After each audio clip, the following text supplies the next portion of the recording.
Bonjour tout le monde, merci d'être là. Aujourd'hui, je suis là pour vous parler des effets de la grossophobie sur la performativité de la non-binarité. Puis avant de commencer, j'aimerais vous dire que je pars vraiment d'une position d'humilité par rapport à ce projet-là. Je pense que j'avais envie d'ouvrir une discussion par rapport à des enjeux que je vois qui manquent beaucoup de visibilité dans mes milieux. Mais je suis vraiment ouverte à vos retours, à vos questions. Voilà. Aussi, je voulais prendre compte de ma positionnalité en tant que personne. D'abord, je m'identifie comme personne non-binaire. La grossophobie, c'est une des oppressions qui permet une certaine mobilité sociale. Fait que je me rends compte du fait qu'actuellement, je suis quand même une personne mince aussi, blanche, de classe moyenne et able-bodied. Donc, je pense que ça peut teinter les résultats de ma recherche, même si j'ai tenté de garder en tête ces angles morts-là tout au long de mon processus. Donc, aujourd'hui aussi, je parle de mon expérience personnelle quand même. Donc, ce n'est pas des résultats qui sont exhaustifs ni universalisables, mais c'est pour contribuer comme à rendre visible un bassin d'expériences diverses au sein de la non-binarité.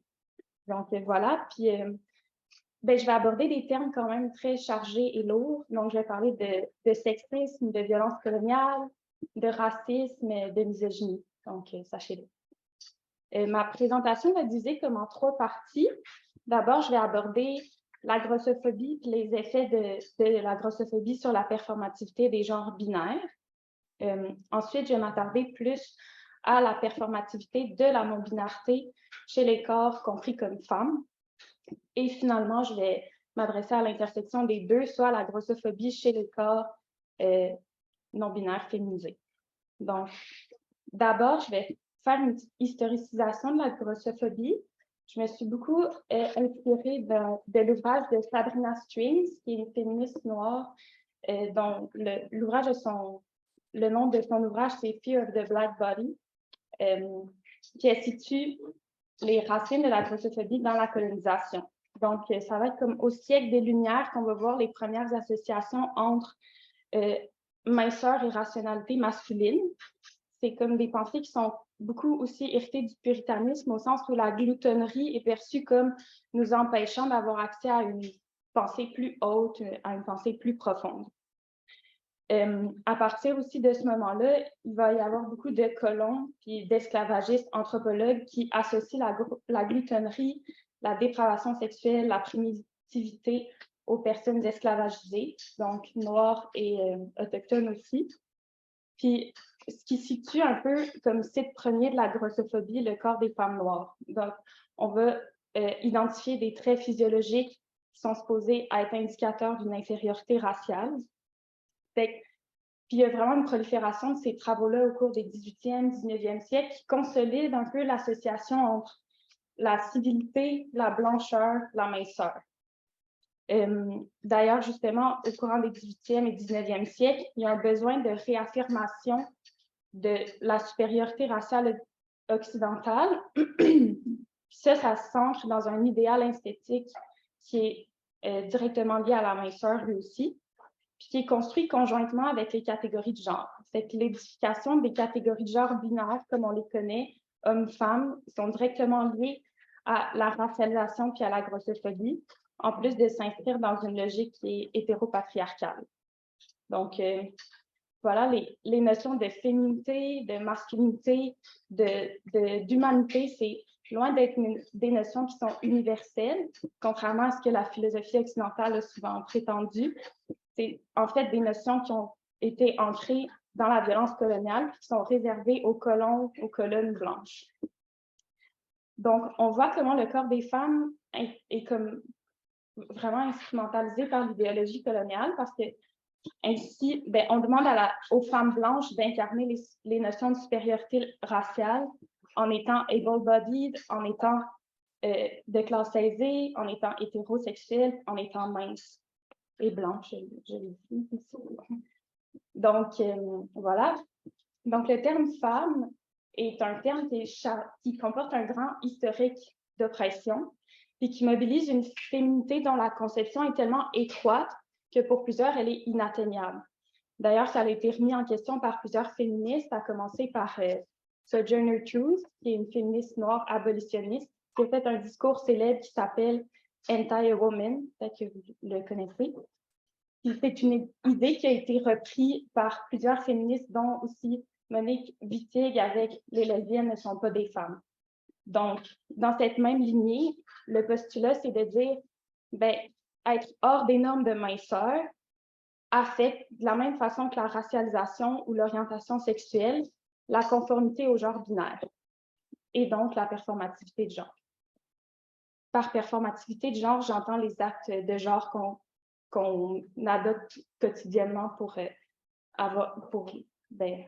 dégager un genre dans la société. Donc, les effets de la grossophobie sur la performativité des genres binaires, j'entre dans cette section-là, on voit qu'il y a des standards de minceur qui sont omniprésents au genre binaire. Comme des hommes, on attend de la force, de la grandeur, de la musculature, voilà. Alors que des femmes, on attend plutôt une certaine fragilité, une douceur, le fait de prendre le moins d'espace possible, d'incarner une petitesse un peu. Donc, c'est ça. On voit comment les deux visions du genre, au fait, sont grossophobes en affectant particulièrement le cas des femmes. Donc, l'effet du gras dans ce contexte-là, à partir des fat studies que j'ai beaucoup étudiés, peut avoir comme un effet féminisant au sens où il peut arrondir certaines parties du corps qui accentuent des traits liés à la féminité ou peut sinon être masculinisant au sens où le fait de prendre plus d'espace, d'être plus large, plus massif, c'est associé à la masculinité. Donc, selon certaines autrices, le gras est comme un catalyseur de genre quand il est réparti conformément aux normes sexuées. Mais d'autres vont aussi soutenir que le gras constitue un obstacle à la performativité des genres, vu que les genres binaires d'emblée sont construits sur la minceur. Donc, les femmes et les femmes grosses dans une société où la féminité est associée à la minceur, ça va avoir un effet déféminisant, voire désexualisant même. Puis similairement, l'effet du gras sur les sujets masculins peut aussi être féminisant, alors que certaines parties du corps, comme les hanches, les seins, les fesses, peuvent être arrondies. Donc, en conclusion, le gras est toléré, et encore, l'est-il vraiment, que lorsqu'il est réparti aux bons endroits.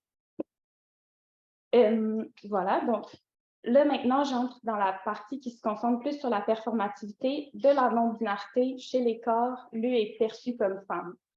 Donc, qu'ils soient assignés femmes à la naissance ou encore juste féminisés d'emblée.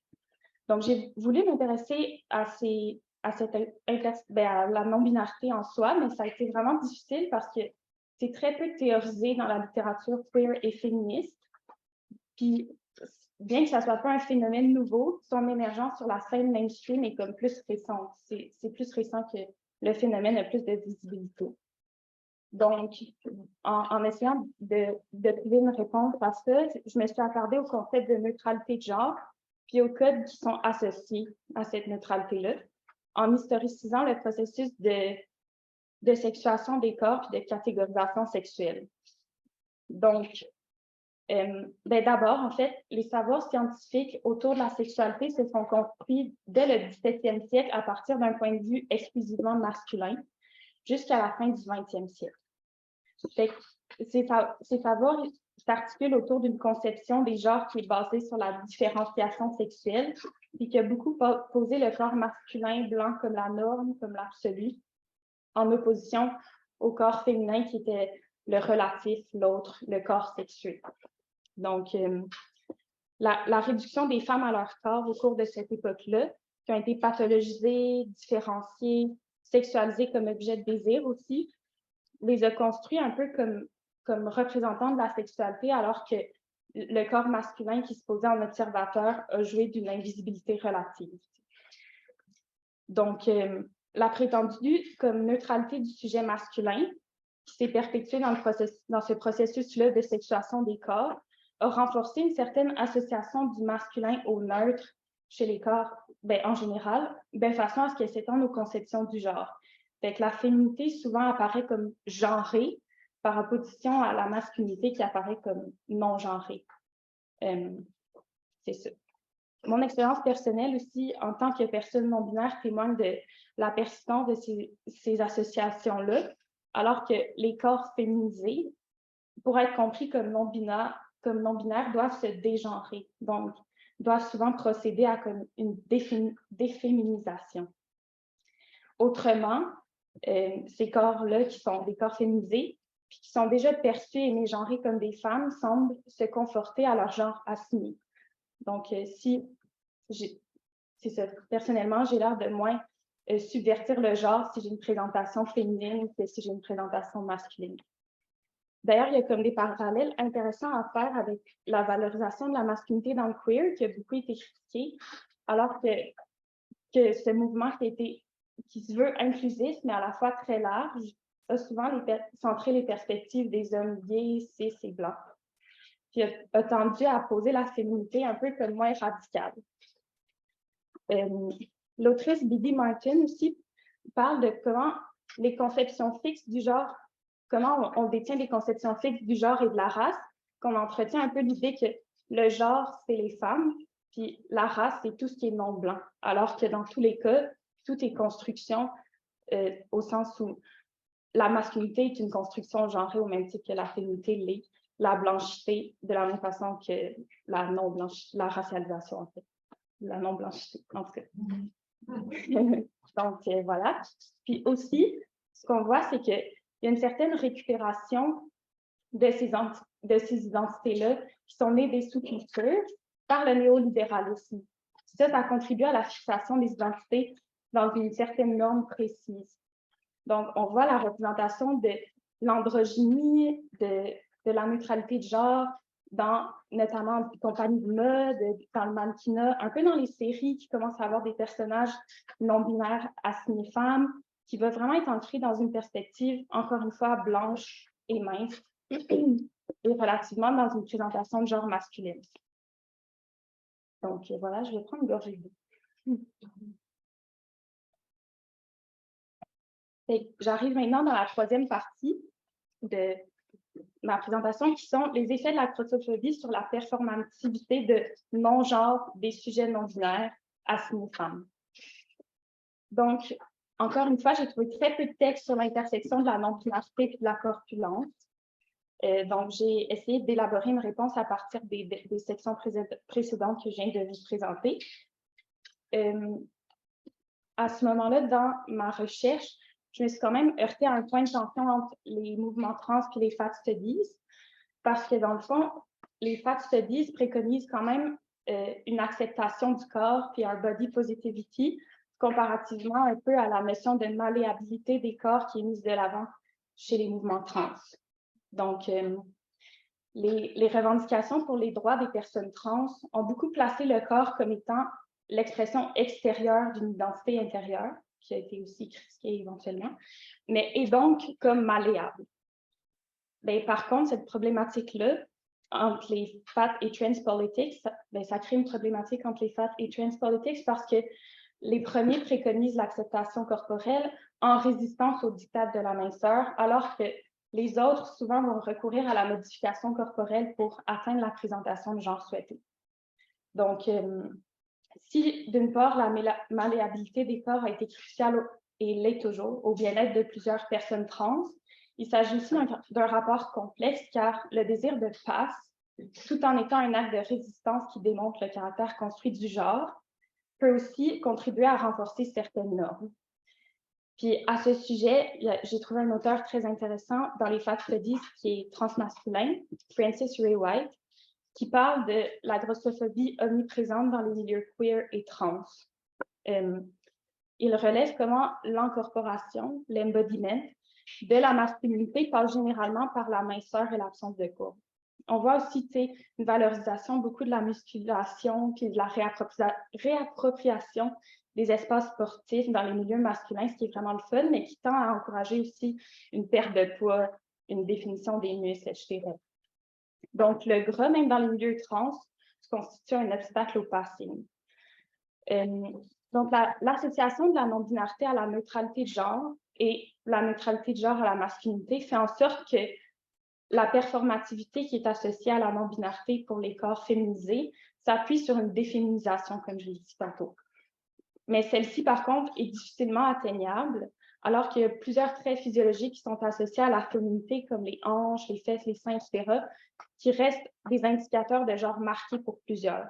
Donc, la corpulence, ici, est un obstacle supplémentaire à performer la non-binarité, alors que d'autant plus les seules représentations de personnes non-binaires ou androgynes qui possèdent un corps féminisé, auquel on assiste socialement, n'ont aucune courbe et tendent vers une présentation masculine. Donc, voilà. Ça, je vais mal dire. Donc, je pense que cette injonction-là à nier sa féminité puis à avoir aucun gras ni courbe renvoie non seulement à un postulat misogyne de base qui réaffirme un peu le fait que la féminité soit genrée, mais opère aussi selon une logique coloniale et cisnormative qui associe la minceur à la conformité de genre. Donc, je pense que c'est important de voir comment les systèmes d'oppression sont intriqués ici, puis mobilisent autant un certain racisme, colonialisme, misogynie, ben, name it, je peux faire une liste interminable, malheureusement. Donc, c'est ça. Je pense que parfois aussi, c'est des dynamiques qui persistent dans les mouvements alternatifs puis auxquels on doit rester attentif. Donc, en conclusion, j'aimerais ouvrir sur les potentiels transformateurs et de résistance à la fois de la féminité et du gras.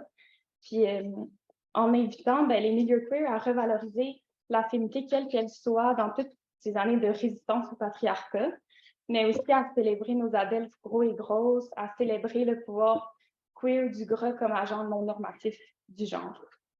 Donc, merci beaucoup pour votre écoute.